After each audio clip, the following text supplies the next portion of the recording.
J.D. Vance just put on an absolute masterclass against Margaret Brennan. I have never seen him more sharp. In his very first interview since becoming the Vice President of the United States. You guys gotta check this out. It was a tie, bipartisan opposition, smallest margin since the job was created. You had to break that tie. If the nominee can't unite your party, how's he gonna lead 3 million people? Well, look, I think Pete is a disruptor, and a lot of people don't like that disruption, but Margaret, that disruption is incredibly necessary. If you think about all of those bipartisan massive votes, we have to ask ourselves, what did they get us? They got us a country where we fought many wars over the last 40 years, but haven't won a war about as long as I've been alive. They've got us a military with a major recruitment crisis, a procurement price crisis that's totally dysfunctional, where we buy airplanes for billions and billions of dollars, terrible cost overruns, the delivery dates are always delayed. So we need a big change. Now, admittedly, there are people who don't like that big change, but it is necessary, and it's explicitly what Donald J. Trump ran on, and I think part of the reason why the American people elected him their 47th president. So the main objective is changing all of that? That it's going to be Pete Hegseth alone? I'd say the main problem the main thing that we want Pete Hegseth to do is to fix the problems at the Department of Defense. And unfortunately, there are many. We've gotten into way too many wars that we don't have a plan for winning. We've gotten into way too many misadventures that we shouldn't have got into in the very first place. And our procurement process, Margaret, is incredibly broken. We're in an era. Decisions. Well, of course, they're policy decisions, but they're also logistical and implementation decisions. If you look at where we are with the rise of artificial intelligence, with the rise of drone technology and drone warfare, we have to really, top to bottom, change the way that we fund the procurement of weapons, the way that we arm our troops. This is a major period of disruption, and we think Pete Hegseth is the guy to lead the job. Now, there's another element to this, Margaret, too, which is we believe that military morale, at least until the election of President Trump, was historically low. You had the Army missing recruitment goals by tens of thousands of soldiers, and already recruitment is starting to pick up because Pete Hegseth is fundamentally a warfighter's leader at the Department of Defense. He is a guy who sees not through the perspective of the generals or the bureaucrats. He looks at things through the perspective of the men and women that we send off to fight in our wars. Both the Wall Street Journal and the National Review, conservative publications, as you know, have been critical of Tulsi Gabbard. The Review called her an atrocious nominee who deserves to be defeated. They compared her defense of Edward Snowden, the fugitive who stole U.S. secrets, to an attorney general who thinks the mob gets a bad rap. Her refusal to accept U.S. intelligence findings that Assad gassed his own people, they said, was like a nominee for OMB director not being able to count. Does any of this give you pause putting her in charge of the U.S. intelligence community? Yes or no? No, Margaret, look, these are publications that attacked Donald J. Trump obsessively, but those publications don't determine who the president is, the American people do. Him. And Donald J. Trump is the person who determines who his cabinet is, not these publications that I think, frankly, have lost relevance. The Senate will Tulsi ultimately Gabbard's, decide. Well, the Senate will provide advice and consent, as is its constitutional obligation, but I feel confident that Tulsi Gabbard will ultimately get through. Two things that are important to know about Tulsi. First of all, she is a career military servant who's had a classification at the highest levels for nearly 2 decades. She has impeccable character, impeccable record of service, and she also is a person who I think is going to bring some trust back to the intelligence services. The bureaucrats at our intelligence services have gotten completely out of control. They've been part of the weaponization of our political system, the weaponization of our justice system. We need to have good intelligence services who keep us safe, but part of that is restoring trust in those services, and we think Tulsi is the right person to do it. That's why the president trust those intelligence services. She recognizes that the bureaucrats have gotten out of control, and we need somebody there who's going to rein them in and return those services to their core mission of identifying information that's going to keep us safe.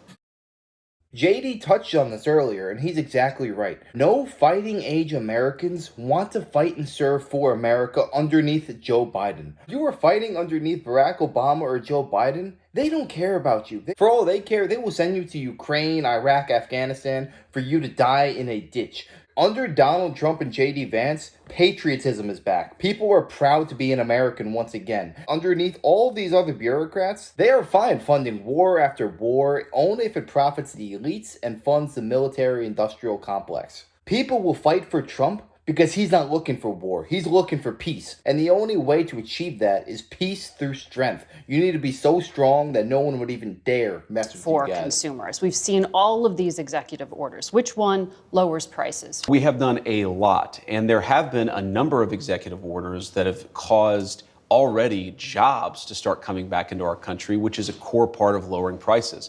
More capital investment, more job creation in our economy is one of the things that's going to drive down prices for all consumers, but also raise wages so that people can afford to buy the things that they need. If you look at our slate of executive orders, no, Margaret, prices are going to come down, but it's going to take a little bit of time, right? The president has been president for all of 5 days. I think that in those 5 days, he's accomplished more than Joe Biden did in 4 years. It's been an incredible breakneck pace of activity. We're going to work with Congress. We're, of course, going to have more executive orders, and we're going to try, the way that you lower prices is that you encourage more capital investment into our country. And you ask specifically, what executive order is going to help lower prices? All of the stuff that we've done on energy, to explore more energy reserves, to develop more energy resources in the United States of America. One of the main drivers of increased prices under the Biden administration is that we had a massive increase in energy prices. Donald Trump has already taken multiple executive actions that are going to lower energy prices, and I do believe that means consumers are going to see lower prices at the pump and at the grocery store, but it's going to take a little bit of time. Rome wasn't built in a day, and while we've done a whole lot, we can't undo all of the damage of Joe Biden's presidency in 4 days. Well, there are a lot of things that contributed to higher energy prices, and there was record oil and gas production. Yes, Joe Biden did many terrible things to lead to an increase in prices. I agree, Margaret. No, but all the things you experience at the grocery store are what people touch and feel. That's what you were talking about, bacon on the campaign trail. Of course, of course. Those things, when do consumers actually get to touch and feel a difference in their lives? Well, Margaret, how does bacon get to the grocery store? It comes on trucks that are fueled by diesel fuel. If the diesel's way too expensive, the bacon's going to become more expensive. How do we grow the bacon? Our farmers need energy to produce it. So if we lower energy prices, we are going to see lower prices for consumers, and that is what we're trying to fight for. Well, the flurry of executive orders, most of them weren't about the economy. Many of them were, though, Margaret. We had, I think we've taken promise over of tariffs by February 1st. We've taken over 200 executive actions, some executive orders, other executive actions. Again, this is in less than a week, and a lot of them were focused on the economy, bringing investment into our country and lowering energy prices. We've also focused on safety, restoring public safety, ending weaponization of the Department of Justice. We've done a lot. And I think the president is to be commended for actually coming in and doing something with this incredible mandate the American people gave him. He's not sitting in the Oval Office doing nothing. He's doing the American people's business, and I think they're going to see a lot of good effects from it. Well, a lot of these announcements have yet to take effect. Sure. The president did say he wants to do something with an executive order in relation to federal emergency response. He said he may reform or eliminate FEMA.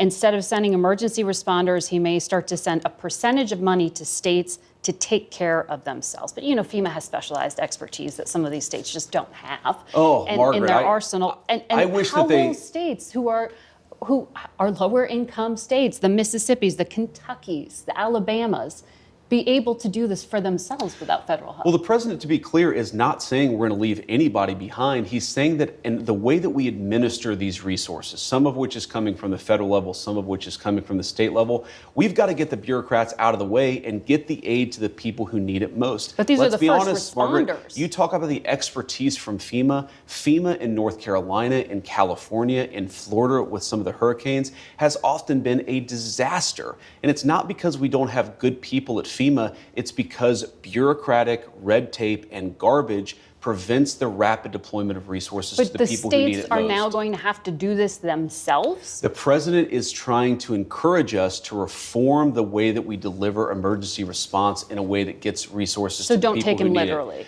No, is what you're saying. We should take the president at his word that FEMA needs desperate reform, because it does. Margaret, when I went to North Carolina as VP-elect, but before we were sworn in, people would talk about how FEMA would get resources, food, medicine, water to a warehouse, but then would have no plan to get it from the warehouse to the people in the mountains who were literally starving and thirsting to death. We can do so much better, and under Donald Trump's leadership, we will.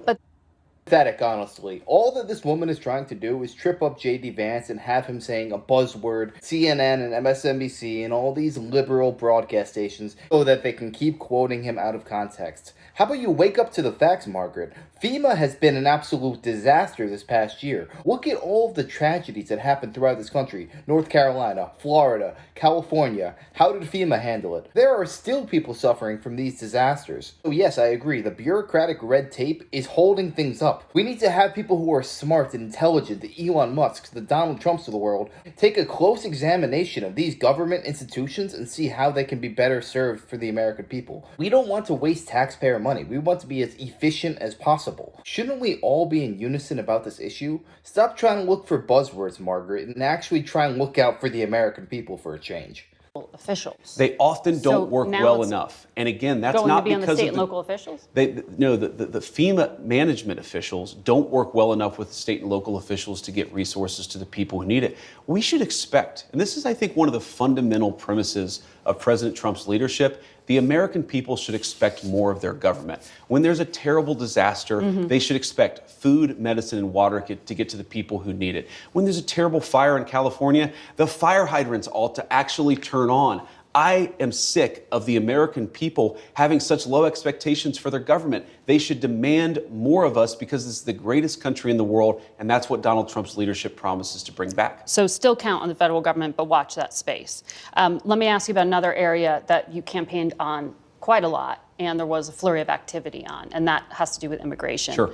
The U.S. Conference of Catholic Bishops this week condemned some of the executive orders signed by President Trump, specifically those allowing immigration and customs enforcement to enter churches and to enter schools. Do you personally support the idea of conducting a raid or enforcement action in a church service, at a school? Well, let me address this. Of course, if you have a person who is convicted of a violent crime, whether they're an illegal immigrant or a non-illegal immigrant, you have to go and get that person to protect the public safety. That's not unique to immigration. But let me just address this particular issue, Margaret, because as a practicing Catholic, I was actually heartbroken by that statement.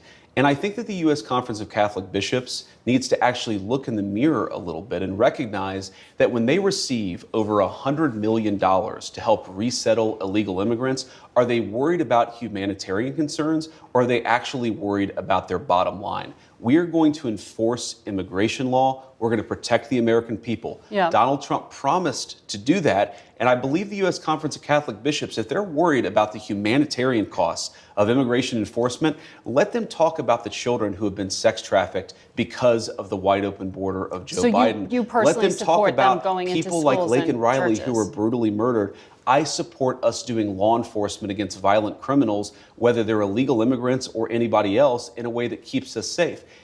Let me ask this question, Margaret. Let's separate the immigration issue. If you had a violent murderer in a school, of course I want law enforcement to go and get that person out. Of course. So what's the point of the question? You changed the regulation this week. That's the point of the question. Exactly. Giving the authority to go into churches and go into schools. We empowered law enforcement to enforce But the that law also everywhere has to protect Americans. Effect, a chilling effect, arguably, to people to not send their kids to school. I desperately hope it has a chilling in effect the on churches. illegal immigrants you think the coming U.S. into our Conference country. of Catholic Bishops are actively hiding criminals from I think the U.S. law Conference enforcement? of Catholic Bishops has frankly not been a good partner in common sense immigration enforcement that the American people voted for. And I hope, again, as a devout Catholic, that they'll do better. There are 5 legal challenges already to one of the other immigration actions, the order on birthright citizenship. A federal judge appointed by Ronald Reagan, I think you'd agree, has some conservative credentials, Sure. paused the order to end birthright citizenship, calling it blatantly unconstitutional. How do you reconcile this challenge to the 14th Amendment to the Constitution? So I obviously disagree with that judge, and these things, some of them will be litigated. That's the nature of our constitutional system. But here's the basic idea of President Trump's view on this.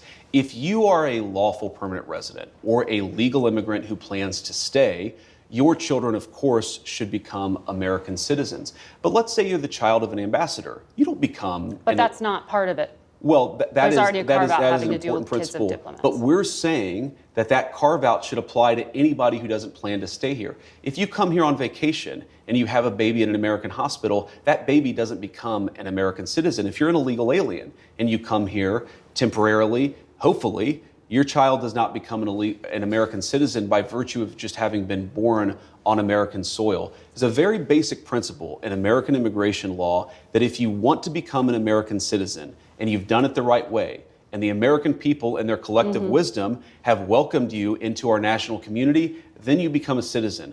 But temporary residents, people who come in here, whether legally or illegally, and don't plan to stay, their children shouldn't become American citizens. I don't know any country that does that or why we would be different. Well, this is a country founded by immigrants. Well, this is a country founded by... country. This is a very unique country, and it was founded by some immigrants and some settlers, but just because we were founded by immigrants doesn't mean that 240 years later that we have to have the dumbest immigration policy in the world. No country says that temporary visitors, their children, will be given complete access to the benefits and blessings of American citizenship. America should actually look out for the interests of our citizens first, and that means, again, if you're here permanently and lawfully, your kid becomes an American citizen. If you're not here permanently, if you're not subject to the jurisdiction of the United States and don't plan to be, why would we make those people's children American citizens permanently? Think of the greatest empires of all time. The Roman Empire, the Greek Empire, the French Empire, the British Empire. Did they let anybody who walked into their country who had a child become a citizen? Absolutely not. There were strict regulations and standards because they recognized how important of an issue this is. Back in the day, a Roman citizenship was as good as gold throughout the years. The Roman citizenship meant less and less. The empire deteriorated until it went into complete shambles because towards the end, they were letting anybody in. We need to have strong borders and regulations on who comes in and out of this country. Value in this world is linked to difficulty. The more difficult it is, the more valuable it becomes. If anybody can become an American citizen just by walking through our southern border, then it absolutely means nothing. Anybody could have it. You need to go through the right protocols and procedures in order to become a citizen. That's what makes it so valuable, because the more people that we let in this country willy-nilly, the less and less chance you have of achieving the American dream. Suspended by the president. That has nothing to do with the U.S. border. Refugee screening takes 18 to 24 months to go through. They are heavily vetted. Left literally at the airport this week were thousands of Afghans, some of whom had worked with the United States government and were promised to come here. When you talked to us in August, you said, I don't think we should abandon anybody who's been properly vetted and helped us. Do you stand by that? Well, Margaret, I don't agree that all these immigrants or all these refugees have been properly vetted. In fact, we know that there are cases of people who allegedly were properly vetted and then were literally planning terrorist attacks on our country. That happened during the campaign, if you may remember. So clearly not all of these foreign nationals have been properly vetted. But there are 30,000 people in the pipeline, Afghan refugees. But my primary concern as the vice president, Margaret, is to look after the American people. And now that we know that we have vetting problems with a lot of these refugee programs, we absolutely cannot unleash thousands of unvetted people into our country. These people are vetted. Good. These people are vetted. Just like the guy who planned a terrorist attack in Oklahoma a few months ago, he was allegedly properly vetted, and many people in the media and the Democratic Party said that he was properly vetted. Clearly he wasn't. I don't want my children to share a neighborhood with people who are not properly vetted, and because I don't want it for my kids, I'm not going to force any other American citizens' kids to do that either. No, and that was a very particular case. It wasn't clear if he was radicalized when he got here or while he was living here. I don't really care, Margaret. I don't want that person in my country, and I think most Americans agree with me. 2 weeks ago, you were on Fox News, and you said, if you protested peacefully on January 6th and had Merrick Garland's Department of Justice treat you like a gang member, you should be pardoned.